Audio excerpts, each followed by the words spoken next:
And many windstorms. This was different. Just like so many other parts of our region, cleanup will continue here in Farmington for days with so many trees toppled. But these neighbors tell me they're grateful that their homes weren't severely impacted. Yeah, no doubt. Ashley, thank you. Around the same time, straight line winds in Stanislaus County were strong enough to pick up a horse barn and toss it over a 5-foot fence. The owners shared these pictures with us from their ranch along Lancaster Road in Oakdale and their neighbor's barn.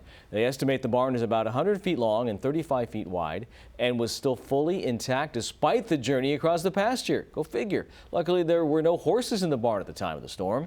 The 75-mile-an-hour winds did some minor damage to other properties as well. Tonight, in the aftermath of these powerful storms, a true show of community support.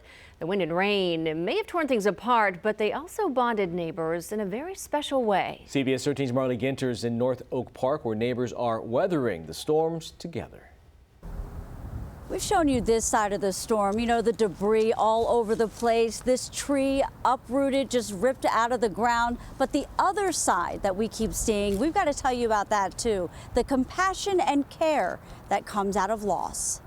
So this was one very large branch, and you can see where it broke off right there. Allison Seconds showed me scattered branches and uprooted trees lining her street in North Oak Park. You can even see where a huge tree limb came crashing down on a car. It was pretty loud, yeah, and I think that it was really scary because, you know, people were worried about houses and cars and people being out. And that's when Noelle Zambathi saw something she hadn't seen on her street before, a community gathering.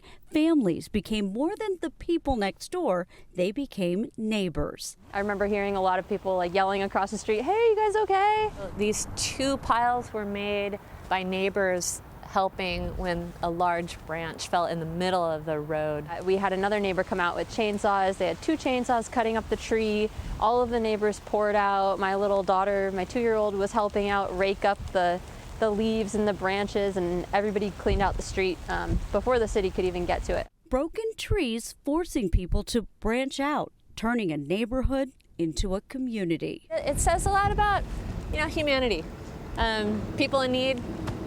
People step up. It's really great. It definitely made me feel much more confident and welcome in my community. I think that it made me realize how much of a community we really are because I saw everybody helping. Just an awesome show of community to get all of this cleaned up, but it doesn't stop here. One of these neighbors leads the group Sacramento Picks It Up.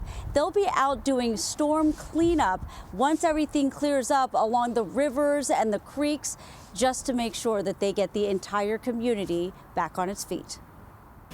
Inspiring story, Marley. Thank you. Don't go to bed yet.